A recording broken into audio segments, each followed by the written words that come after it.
ఉద్యోగుల హక్కులను కాలరాసే విధంగా జగన్మోహన్ రెడ్డి ప్రయత్నాలు చేస్తున్నారా? అందుకు అనుగుణంగానే జీవో నెంబర్ 2ను తెర మీదకి తీసుకొచ్చారా అంటే అవుననే సమాధానం ఇస్తున్నారు కొంతమంది రాజకీయ విశ్లేషకులు. ఇక ఇదే అంశానికి సంబంధించి మనతో మాట్లాడేందుకు ప్రముఖ సీనియర్ జర్నలిస్ట్, ప్రముఖ రాజకీయ విశ్లేషకులు సిఎస్ రావు గారు మనతో ఉన్నారు. ఆయనతో మాట్లాడదాం. Sir hi sir. Hello Krishna. Sir, ఉద్యోగుల హక్కులను కాలరాసే విధంగా జగన్మోహన్ రెడ్డి ప్రయత్నాలు చేస్తున్నారని, అందులో భాగంగానే జీవో నెంబర్ 2ను ఇప్పుడు తెర మీదకి తీసుకొచ్చారు అంటూ కూడా ఒక వార్త సోషల్ మీడియాలో చక్కర్లు కొడుతూ ఉంది. ఏంటి సార్, ఆ వార్తలో వాస్తవం ఉందని మనం భావించవచ్చా అంటే ఏం చెప్తారు? ఒకటి కృష్ణ, ముఖ్యమంత్రి జగన్మోహన్ రెడ్డి ఏం చేసినా కానీ ప్రశ్నించేటువంటి ధైర్యం ఎవరు చేయలేకపోతున్నారు. ఫస్ట్ ఆఫ్ ఆల్ ఉద్యోగులు ఎవరైనా సరే, వాళ్ళు కాంట్రాక్ట్ ఉద్యోగులైనా సరే, మున్సిపల్ ఉద్యోగులైనా సరే, అంగన్వాడీలైనా సరే, లేదా ప్రభుత్వ ఉద్యోగులైనా సరే, టీచర్లైనా సరే, ఎవరైనా సరే జగన్మోహన్ రెడ్డి ఏం చేసినా కానీ నిలదీసేటువంటి పరిస్థితి, ప్రశ్నించేటువంటి సిచ్యువేషన్ అక్కడ కనిపించట్లేదు ఆంధ్రప్రదేశ్లో. అది జగన్మోహన్ రెడ్డి సాధించినటువంటి ఒక విజయంగా వైఎస్ఆర్ కాంగ్రెస్ పార్టీ భావిస్తుంది. అందుకే ఇప్పుడు ఉద్యోగుల్లో ఏ ఇద్దరు మాట్లాడుకుంటున్నా కానీ జగన్ మామూలుడు కాదు, గతంలో మాదిరిగా సీఎంలో మాదిరిగా కాదు అనే అభిప్రాయం 100% ఉద్యోగుల్లోకి వెళ్ళిపోయింది. గతంలో ఉన్నటువంటి ముఖ్యమంత్రుల్ని ఎవరున్నా సరే, రాజశేఖర రెడ్డి ఉన్నా సరే, చంద్రబాబు నాయుడు ఉన్నా సరే, కోట్ల విజయభాస్కర్ రెడ్డి ఉన్నా సరే, జనార్దన్ రెడ్డి ఉన్నా సరే, చెన్నారెడ్డి ఉన్నా సరే, ఎవరున్నా సరే, ఉమ్మడి ఆంధ్రప్రదేశ్ చరిత్ర దగ్గర నుంచి విడిపోయినటువంటి ఆంధ్రప్రదేశ్ చరిత్ర వరకు తీసుకుంటే కనుక ఉద్యోగులు ఆడిచ్చారు ప్రభుత్వాన్ని, లేదా ప్రభుత్వంలో ఉన్నటువంటి పార్టీలని, ప్రభుత్వంలో ఉన్నటువంటి ముఖ్యమంత్రిని ఆడిచ్చారు. ఇప్పుడు జగన్మోహన్ రెడ్డి ఉద్యోగులను ఆడిస్తున్నారు. రివర్స్లో ఉంది వ్యవహారం. ఇదే విషయాన్ని ప్రభుత్వ ఉద్యోగులు ప్రస్తావించుకుంటూ ఉంటారు. నాకు ఈ మధ్యకాలంలో 2 రోజుల క్రితం ఒక ఉన్నతాధికారి కలవడం జరిగింది.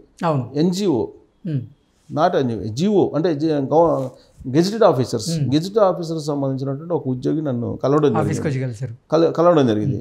కలిసిన సందర్భంగా ఆయన చెప్పినటువంటి మనోభావం ఏంటంటే, ఆయన పేరు అనవసరం, చెప్పకూడదు పేరు, అందుకే చెప్పను. సో ఆయన చెప్పినటువంటి ఇది ఏంటంటే, గతంలో మేము సీఎంలకి ఏం చెప్పినా కానీ వినేవాళ్ళు, ప్లస్ సీఎంలు అపాయింట్మెంట్ కోరిన వెంటనే ఇచ్చేవాళ్ళు. కానీ జగన్మోహన్ రెడ్డి అధికారంలోకి వచ్చిన తర్వాత ఆయన కలవడానికి కూడా అవకాశం లేదు. మాకు ఉన్నత ఉద్యోగులు అయినప్పటికీ కూడా మాకు కలవడానికి అవకాశం లేదు. కుటుంబ సభ్యులకే అపాయింట్మెంట్ ఇవ్వట్లేదు, ఇంకా ఉద్యోగులకి అడిగే పరిస్థితి సార్. అది కూడా మెన్షన్ చేశాడు ఆయన. ఇప్పుడు మాకే ఇవ్వట్లేదు, సరే కొంత సొంత కుటుంబ సభ్యులకే ఇవ్వట్లేదు. ఇక సరే, కొంత కుటుంబ సభ్యులు అయితే ఆయనతో పని ఉండదు పరిపాలనలో, కానీ మాతోటి పరిపాలనలో పని ఉంటుంది నిత్యము జగన్మోహన్ రెడ్డికి. అయినప్పటికీ కూడా ఆయన అపాయింట్మెంట్ ఎప్పుడు మాట్లాడటానికి, పైగా పోయి మాట్లాడినా కానీ ఆయన చెప్పింది ఏంటని తప్పితే మనం చెప్పేది ఏముండదు అనేది ఆయన వ్యక్తం చేశాడు. ప్లస్ ఉద్యోగులు అంటే అసలు భయపడిపోతున్నారు. సచివాలయంలో ఉద్యోగులు ఇవాళ ఒక టెర్రర్ అయిపోతున్నారు, ఒక అలజడిలో ఉన్నారు. సో ఒక భయంకరమైనటువంటి వాతావరణంలో ఉద్యోగం చేస్తున్నారు అని. అంటే గతంలో ఎప్పుడు కూడా నాకు చెప్పిన అతను దాదాపుగా రిటైర్మెంట్ స్టేజ్లో ఉన్నాడు. అతను చెప్పిన మాట అంటే ఎంతమంది సీఎంలు చూసింటాడు అతను? కనీసం ఒక 5-6 మంది సీఎంలు చూసింటారు కదా. ఈ 5-6 మంది సీఎంలు చూసినటువంటి ఆ సీనియర్ ఉద్యోగి జగన్మోహన్ రెడ్డి గురించి మాట్లాడటానికి కూడా భయపడి సార్ ఇక్కడ మనం ఎవరు లేరు కదా చెప్పేవాళ్ళు అని చెప్పి ఆయన మళ్ళీ సందేహిస్తూ, ఎవరన్నా ఇక్కడ నుంచి మనం మాట్లాడాలని చెప్తే మళ్ళీ ఇబ్బంది కలుగుతుందని భయపడుతూ ఆయన ఒపీనియన్ని వ్యక్తం చేశాడు. అంటే ఏ స్థాయిలో జగన్మోహన్ రెడ్డి ఉద్యోగుల్ని కంట్రోల్లో పెట్టారా, లేకపోతే క్రమశిక్షణలో పెట్టారా, లేకపోతే టెర్రరైజ్ చేశారా అనేది అర్థం కావట్లేదు మనకి.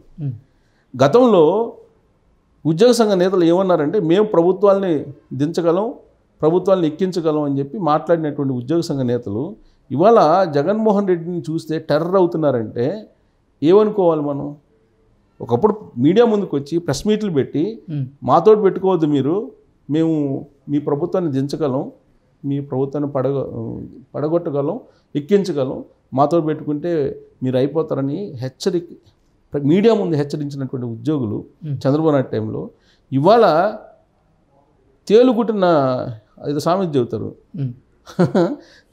తేలుగుట్టిన పాములాగా అలా ఉన్నారని చెప్పేసి చెప్తుంటారు పెద్దలు. అలా ఇప్పుడు ఉద్యోగుల పరిస్థితి ఉంది. గతంలో చంద్రబాబు నాయుడు ముఖ్యమంత్రిగా ఉన్నప్పుడు డబుల్ డిఏలు, డబుల్ హెచ్ఆర్ఏలు, తర్వాత ఫ్రీ బస్సు, ఫ్రీ ట్రైన్లు హైదరాబాద్ నుంచి వెళ్ళడానికి, తర్వాత అక్కడ భోజన ఏర్పాట్లు, అక్కడ మళ్ళీ నివాసం ఉండటానికి ఫ్రీ ఉచిత వసతి, ఇవన్నీ కల్పించాడు చంద్రబాబు నాయుడు. కల్పించినప్పటికి కూడా చంద్రబాబు నాయుడు ప్రభుత్వాన్ని దించేశారు వీళ్ళు. చెప్తారు వాళ్ళు చెప్పారు, కొంతమంది చెప్పారు మేమే దించేసాం చంద్రబాబు నాయుడు ప్రభుత్వాన్ని అని చెప్పి. ఇంత చెప్పేటువంటి వాళ్ళు, ధైర్యంగా ముందుకు వచ్చి చెప్పేటువంటి వాళ్ళు ఇవాళ ఇంత బాధపడుతున్నా కానీ అతను చెప్పిన దాని ప్రకారం భయపడుతున్నారు. ఇంత భయపడుతున్నటువంటి పరిస్థితుల్లో కూడా వాళ్ళ భావాన్ని స్వేచ్ఛగా వ్యక్తీకరించేటువంటి పరిస్థితుల్లో వాళ్ళు లేరు. అంటే ఏ విధంగా జగన్మోహన్ రెడ్డి కంట్రోల్లో పెట్టారు వీళ్ళని, లేదంటే క్రమశిక్షణలో పెట్టారు అనుకోవాలి. అదొకటి. అసలు ఎందుకు ఇప్పుడు ఉద్యోగులు జగన్మోహన్ రెడ్డికి భయపడుతున్నారు? ఇంకోటి జీవో నెంబర్ 2 ఏం చెప్తుంది సార్ అసలు? ఇప్పుడు జీవో నెంబర్ 2 ఇచ్చారు. జీవో నెంబర్ 2 ఏం చెప్తుంది? జీవో నెంబర్ 2 ప్రకారం అయితే ఉద్యోగులు ఎవరు కూడా ధర్నాలు చేయకూడదు, ఆందోళన చేయకూడదు, తర్వాత ప్రభుత్వాన్ని నిలదీయకూడదు, ఓకే, ఎలాంటి డిమాండ్లు పెట్టకూడదు. ఇది 6 నెలల పాటు ఉండేలా జీవో నెంబర్ 2ని రిలీజ్ చేశాడు జగన్మోహన్ రెడ్డి ప్రభుత్వం. ప్రభుత్వం ఇంకో 3-4 నెలలు అయిపోద్ది కదా సార్. అంటే మళ్ళీ వస్తామని చెప్పి నమ్మకం ఉంది జగన్మోహన్ రెడ్డికి. ఓకే, ఇప్పుడు జగన్మోహన్ రెడ్డి యొక్క బలం ఏంటి? నా ఎస్సీలు, నా బీసీలు, నా మైనారిటీలు అంటుంటారు. వాళ్ళ ఓట్లతో నేను మళ్ళీ వస్తాననేటువంటి కాన్సెప్ట్లో ఆయన ఉన్నారు. ఓకే, సో ఆయన ఆ కాన్సెప్ట్ ఉండబట్టి 6 months వరకు ఎవరు ధర్నాలు కానీ, ఆందోళనలు కానీ, సమ్మెలు కానీ చేయడానికి లేదు. నిషేధం విధిస్తూ జీవో నెంబర్ 2 తీసుకొచ్చారు. జీవో నెంబర్ 2 సారాంశం ఏంటంటే నిషేధం, వీటన్నిటి మీద ఆందోళనలు కానీ, ధర్నాలు కానీ, సమ్మెలు కానీ, నిషేధం. అంతే, నిషేధం. ఒకసారి జీవో విడుదల చేశారు. ఆ జీవోకి వ్యతిరేకంగా ఎవరన్నా వ్యవహరిస్తే తీసుకెళ్లి జైల్లో పెడతారు, లేదంటే ఉద్యోగాలు తీసేస్తారు, సస్పెండ్ చేస్తారు, షోకాజ్ నోటీస్. ఇది సహజంగా జరిగేటువంటి ప్రక్రియ. అది జీవోకి వ్యతిరేకంగా గవర్నమెంట్ జీవో నెంబర్ 2 అంటే గవర్నమెంట్ విడుదల చేసిన జీవో. దానికి వ్యతిరేకంగా వ్యవహరిస్తే ఖచ్చితంగా చర్యలు ఉంటాయి కదా, చర్యలు తీసుకునేటువంటి వెసులుబాటు ఉంటుంది. సో ఆ జీవోని విడుదల చేశారు. అంతకుముందు జీవో నెంబర్ 1 ఒకటి విడుదల చేశారు. ఎందుకు విడుదల చేశారు? చంద్రబాబు నాయుడు అప్పట్లో ఇదే కర్మ రాష్ట్రానికి ఒక ప్రోగ్రాం పెట్టారు. ప్రోగ్రాం పెట్టిన సందర్భంగా ఆయనకి జనం తండోపతండాలుగా వస్తున్నటువంటి క్రమంలో తొక్కిసలాట జరిగింది. కందుకూరు, గుంటూరులో తొక్కిసలాట జరిగి 11 మంది చనిపోయారు. దాంతో జీవో నెంబర్ 1 తీసుకొచ్చి మీరు మీ ఇష్టానుసారంగా సభలు పెట్టడానికి లేదు, రోడ్ షోలు పెట్టడానికి లేదు అని చెప్పి ఒక జీవో నెంబర్ 1 తీసుకొచ్చారు. దాని మీద ఫైట్ చేసి చంద్రబాబు నాయుడు కోర్టుకు వెళ్ళి మళ్ళీ తీసుకొచ్చినా కానీ కొన్ని ఆంక్షలకు లోబడి సభలు సమావేశాలు నిర్వహించాలని చెప్పి చెప్తూ ఆ ఇదేం కర్మ రాష్ట్రానికి దాదాపు తాత్కాలికంగా దానికి తెర చేసేసాడు జగన్మోహన్ రెడ్డి. సో ఇప్పుడు జీవో నెంబర్ 2 తీసుకొచ్చారు. అదేమో బ్రిటిష్ కాలం నాటి జీవో అని చెప్పి అప్పట్లో తెలుగుదేశం పార్టీ చెప్పి కోర్టుకు వెళ్ళి ఎట్టకేలకు స్టే తీసుకొచ్చుకున్నారు. ఇప్పుడు జీవో నెంబర్ 2 తీసుకొచ్చారు. జీవో నెంబర్ 2 తీసుకొస్తే దాన్ని నిరసిస్తూ ఏ ప్రభుత్వ ఉద్యోగం బయటకు రాలేదు. ఈ జీవో తీసుకొచ్చి 2 రోజులు అవుతుంది. ఇప్పటి వరకు ఏ ప్రభుత్వ ఉద్యోగం కూడా బయటకు వచ్చి జీవో నెంబర్ 2 తీసుకురావడం ఏంటనేది అడిగిన పాపాన్ని పోలేదు. పైగా ఈ జీవో నెంబర్ 2 ప్రకారం అయితే ఇప్పుడు అంగన్వాడీలు ధిక్కరించి ఇప్పుడు సమ్మె చేస్తున్నట్లు లెక్క. అందుకే దాని మీద వాళ్ళు చర్యలు తీసుకొని ఇప్పుడు అంగన్వాడీలకు సంబంధించి చర్యలు తీసుకొని రాబోయేటువంటి రోజుల్లో అంగన్వాడీలు ఉద్యోగాలు తీసేస్తాము అని చెప్పి చెబుతున్నారు. సో నిషేధానికి వ్యతిరేకంగా వీళ్ళందరూ వ్యవహరిస్తున్నారు కాబట్టి వాళ్ళు ఉద్యోగాలు తీసి పడేస్తాం అని చెప్పి ఆల్రెడీ జగన్మోహన్ రెడ్డి ఒక నిర్ణయం తీసుకున్నారు. సో అసలు ప్రభుత్వ ఉద్యోగులు, ఈ టీచర్లు పెద్ద అసోసియేషన్స్ ఉన్నాయి, కానీ వాళ్ళు ఇంతవరకు దీని మీద ప్రశ్నించడానికి ముందుకు రాలా. విచిత్రం, భయపడుతుంది. సో దీన్ని బట్టి జగన్ మామూలుడు కాదు అని వాళ్ళు చర్చించుకునేదానికి ఇదొక నిదర్శనంగా మనం చెప్పుకోవచ్చు. Okay sir, thank you.